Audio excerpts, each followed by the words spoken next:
Hey, my name is Tasha Wahl. I am a wife of 22 years, a mom of 5 boys, 3 of my own and 2 that we took in. And I am also an entrepreneur and an artist and an editor and lots of things. I wear a lot of different hats. I've only been an official artist for about 2.5 years. My husband is a graffiti artist and a speaker on the corporate lecture circuit, and we started the business together 14 years ago. And I've just always been the business mind behind kind of what he does. We laugh and like he says, oh, I'm just the talent, which he's not. We really have built this all together. But I've been behind the scenes, and we were on a graffiti art tour in London, and I was looking around at this art and I thought, why do you get to be the artist? Like, why am I not doing art? I want to do art. And so I started painting these little tiny butterflies everywhere that we went. And I felt like oh, I'm going to get in trouble because I have a Sharpie and I'm putting butterflies. And then I love to read. Books mean so much to me. And so like my favorite quotes, I would put up a little butterfly with a quote and just feel like I was so crazy that I was putting up graffiti. And I thought that was really fun. I really like that. And then I started thinking, I want to do other things. And so one day I was sitting around with my kids and we were talking about tithe. And I had kind of said, oh yeah, like when you tithe 10%, their friends were all over. And they were like, when you what? And I said, tithe, like, you give away some of your money. And they said, I don't even know what that means. And I said, okay, so if I gave you 10 cookies and I asked you to give 1 cookie to somebody who didn't have a cookie, would you give it to them? And they were like, yeah, I'd give them a cookie. And I said, what if I gave you $10 and I said, I want you to give $1 away to someone who doesn't have a dollar?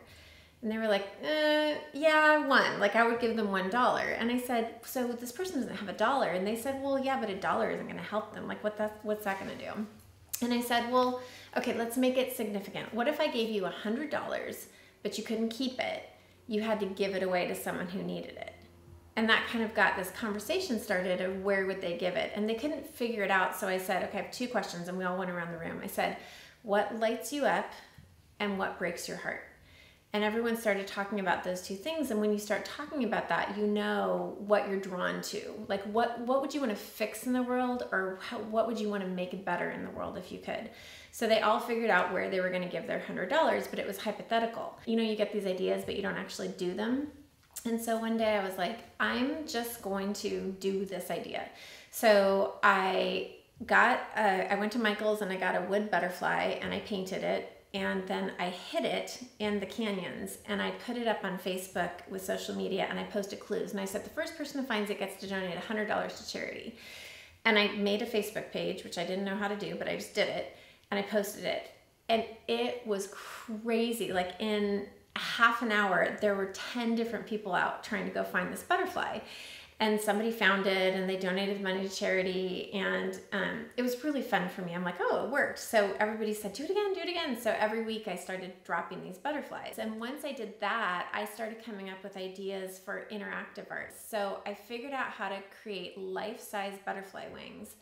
And so now I go and I put up they're 8 feet tall by 12 feet wide butterflies, and you stand in the middle of them, and then you post a picture of yourself inside the butterfly and you text me, and I donate money to charity for every person that stands inside the body of the butterfly. So in 1 year I have 40 of them all over the world. And I've got one in San Francisco near the Twitter building. I have a couple in New York. I have them in Chicago. I have them in Switzerland. I have one in Bulgaria. Like, it's so fun. And people are now starting to go find them to take their pictures in. So I have my goal is by the end of this year to have at least another 20 to 30 put up other places.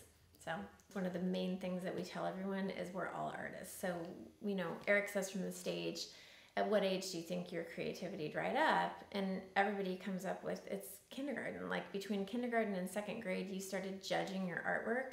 So I just started to realize that I wasn't going to judge what I was doing. Every time I make a mistake, I learn and then I don't make it again. So scary, yes. And there's days where I'm just crying in the corner because nothing I'm doing is working and it doesn't make sense. And then I have to look back at the year and think, I put 40 of these up in 1 year. That's something that I should be really proud of. Or like my butterfly drops, I partnered with American Cancer Society last year. They did 5,000 butterfly drops all over the world. And this is my favorite part is, so the person that found it decorated the butterfly and they wrote their cancer survival story on the back, and then they turned them in, and we did a huge installation at the Mall of America, and that was celebrating cancer survivors and their caregivers.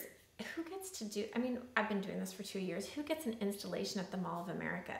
Like, that's insane. So I feel like I make stuff happen. When I came up with this plan to do this installation, I had no clue what I was doing, but I just figured I'd figure it out as I went along. It seemed like a really cool idea, so I pitched it to them and they said yes.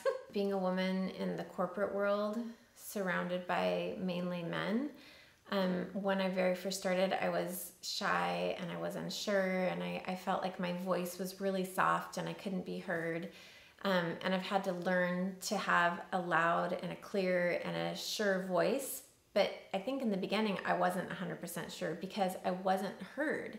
So for instance, like if I'm at a show with Eric and I'm in the back of the room in the producer's chair and I'm trying to call the show, as a woman with all AV techs around me that are men, people aren't listening to what I'm saying. I'm saying, put up the volume.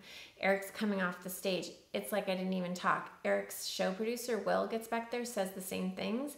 They immediately do what he wants. They immediately connect with him. It's just not the kind of world where, and I need to look a certain way. Like I can't come in all dressed up and cute and pretty and expect for them to give me any credence as someone who knows anything about AV or producing. So as I've grown, I've learned I do innately know. I know what's going to work for our business. I know what looks good on film. I know what's working and what's not working. I would love to be bold enough to start doing some things that I want to do for me. Like I would love to write a book. I would love to produce a film. I want to keep putting butterflies up all over the world. I love to travel. You know what I really want to do? I really want to live in Paris for a month. I want to live in New York for a month. I want to live in Milan for a month. I want to live in India for a month. Like that would be, and tell a story, like take a film crew with us. Want to come and tell the story like of this is life in these different places. I just want to open people up to possibilities that they don't see. I want to find my voice. I want to be so sure of who I am that I don't need to identify myself as a wife or a mom, even though those are the most important things to me. I want to know that I'm enough who I am.